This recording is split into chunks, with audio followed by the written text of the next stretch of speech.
Welcome back. Wilhelmina Weber Furlong is considered America's first female modern artist, and now her great-great-nephew is working to highlight her works, most of which were painted on Golden Heart Farm near Bolton Landing and in Glens Falls. Joining us to share more on this local treasure is Clint Weber, her great-great-nephew, and also James Kettlewell, Professor Emeritus from Skidmore College. Welcome, gentlemen.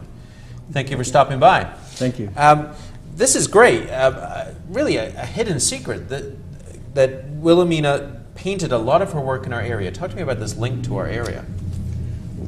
Weber Furlong was the executive director of the Art Students League, and they built a summer home art colony in Bolton Landing in 1921, and they maintained their residence there until 1952 when she opened up a studio and a gallery here in Glens Falls. But the work goes back much further than that, right, James? Yeah, she started painting back in the 1890s, and then had a very critical time in Paris between 1903 and 1906, and was doing very radical paintings. By 1915, anyway, that's the earliest date I could have on. Well, you probably have even earlier dates for paintings that would be classified as truly modern, since modern means how far over you go toward abstraction. And yeah, she was going much further than any American artist had the nerve to go. We have some pictures while you talk about that. We're going to show a picture of Wilhelmina first so that people can see who we're talking about. And there is, do you know where that was taken, where she was painting? That was taken in Paris, France, okay. In 1898, possibly early 1899. Okay, and then these some of the paintings that are featured in your book. And this is obviously the moving to the abstract, correct? Yeah, they look very, very modern, and she anticipates in any number of ways the climax of American abstract art and abstract expressionism. And some of the abstract expressionists would have gone through her studio and would have known her work before they became abstract expressionists, actually. This is being captured in a book that you've written. Yes. And I know, James, that you have had your hand in this as well, and you're working on a documentary. Talk to me about this project to really capture her life and her contribution to art.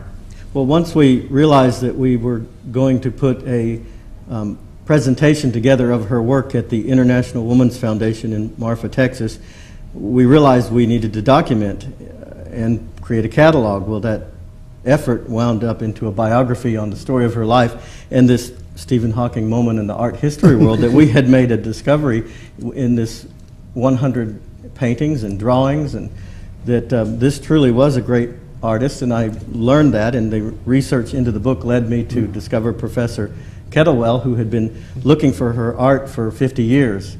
The community here, it had been lost, and now it's been rediscovered here in Glens Falls, where she lived for many years, and we've been interviewing people who are still here, still around, that knew her and were her students.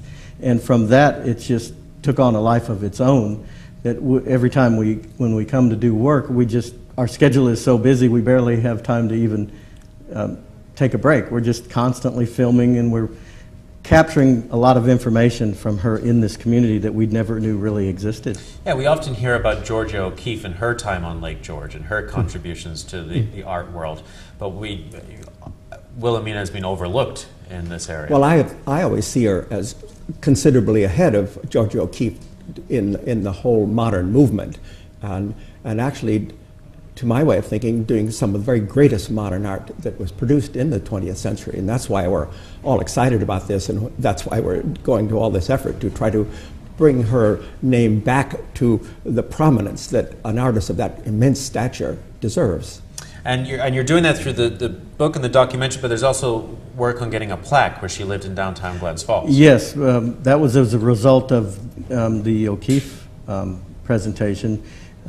We met with, we sent a copy of the book to Governor Cuomo and gave a copy to the mayor of Glens Falls, and we're working with the Bolton Historical Society to get a historical plaque in Bolton Landing, and I would like to see one here in Glens Falls. She lived right just a few blocks from here, and she had 2 apartments and a studio, and her block would have been the City Park block from between here and the actually, you can see it from the front window. From our front studio. You can see her bedroom window from here. So I was hoping we could get a coalition together and get a plaque for Weber Furlong somewhere around City Park. Well, hopefully, as people learn more and more about her, that will become a reality. Where can people see her work? Well, there are wonderful paintings at the Hyde collection itself, and one of her very greatest paintings seems to be on permanent exhibition at the Hyde collection. And you only need one or two of her works to see how great she really was. And we're having an exhibition of her works at the International Women's Foundation in Marfa, Texas, at Building 98. Okay. Mona Garcia Blocker is presenting this year, and we have one of her paintings tonight and with us, so we'll be able to see that as well. Excellent. Well, if you would like to take a trip to Texas or just down Warren Street in Glens Falls, you can really discover this local treasure.